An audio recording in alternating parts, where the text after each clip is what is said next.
太后，何事？有人听说太后病了，来给太后献药。我哪有功夫见这种闲人？打发他走。此时此刻，什么药都治不好我的病。是。太后讳疾忌医，病怎么能好？子歇，子歇，何时也能救死扶伤，妙手回春了？妙手回春倒不敢当，但能做到对症下药，药到病除。坐。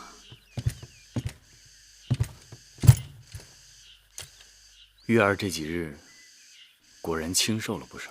伏热烦渴，今日又添了头痛。我已知晓昨日咸阳城里的事端，你头痛，无非是做难如何处置义渠军在咸阳的人马。子歇，义渠人助继儿登基，又帮王军东征西讨，平定诸公子之乱，的确是有功于秦国。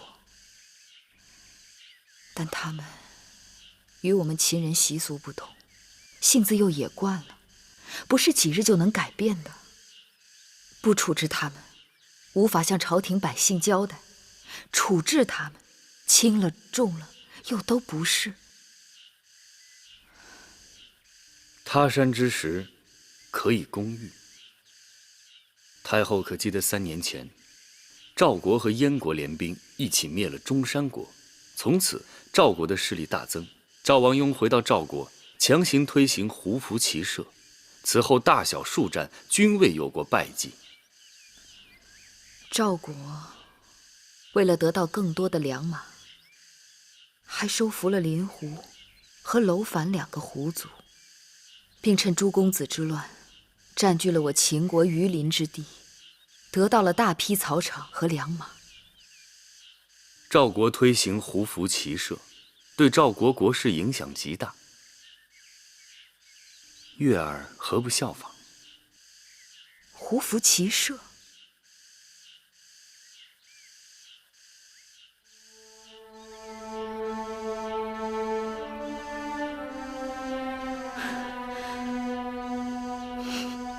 子歇，我该如何谢你？谢字就免了，只是告诉我，这副药是否好用？的确是很好用。太后是说利用义渠人马？是。这几年，赵国胡服骑射，厉兵秣马，扩张疆土，成为诸侯中的强国。楚离子，过去与诸国交战都以兵车为主，有千乘之国才能称之为大国。可车战的年代已经过去，接下来与敌国交手，骑兵才是要害。要与赵国在骑兵之战上争个高下，就必须要有义渠之骑兵。不，我要的是一支我们秦国的骑兵。从今日起，秦军要与义渠军队一起操练作战，学会骑兵之术。义渠人从小生活在马背上，这是他们的长处，可他们也有短处。虽然他们是草原霸主，但他们并不擅长使用兵器和阵仗。我说的是我们秦人的兵器，秦人的弩箭，秦人的甲胄。若能将我们的兵器阵仗与义渠的骑术相结合，那秦国必将所向无敌。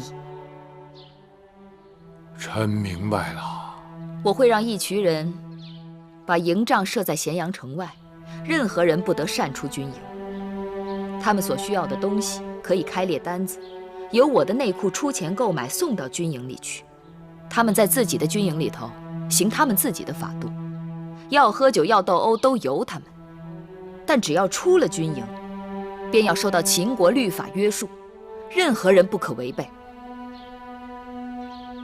之前他们有过违法之事，是我未曾昭示于他们，所以就由我出钱，以钱代法，如何？如此，臣也好对众人有个交代了。你什么意思？为何让我们义渠人都搬出咸阳城？你不是总抱怨说咸阳城太狭小，城外能给你们更大的天地吗？让我们选地设营自然好，可问题是为何出了营地之后，却要受你们秦法约束？野马驹子，我说过，得到秦国，你们就有了永久的粮仓，不怕子民们由于灾害饥荒会在严冬饿死，也不怕其他部族的侵袭伤害。但这永久的粮仓之所以能够存在，就因为它和义渠草场不同，它不能随心所欲，要按照时节行事。春日下种耕种，夏日除草施肥，秋日采摘收获。你若把秦国也当成义渠草场，那你就会失去这个永久的粮仓。可我们义渠人与秦人终究不一样。那要看哪些不一样了。为人豪爽，侠义肝胆，令人敬重；野蛮无理，打打杀杀，令人躲避不及。更何况，自从义渠归顺秦国，那早就是秦国人了。既然是秦国人，那秦法对所有秦人就该一视同仁。难道你们愿意身处咸阳，被人看作是异类，看成是害群之马？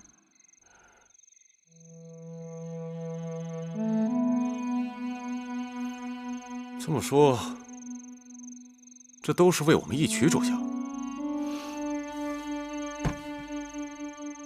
我既为了秦国，也是为了你。唯一让我不安的，就是让你辛苦了，要你在营地和咸阳宫之间往返奔波了。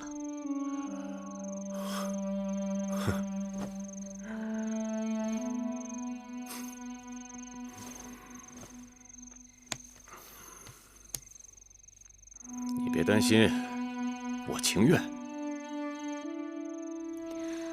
还有一事，我要与你说明白。你说。前日你回来，问起楚国使臣来咸阳的事。楚国使臣？有这事儿吗？哦，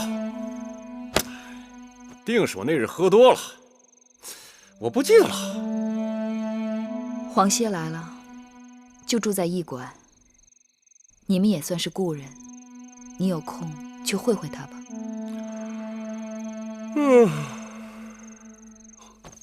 我哪有时间会他呀？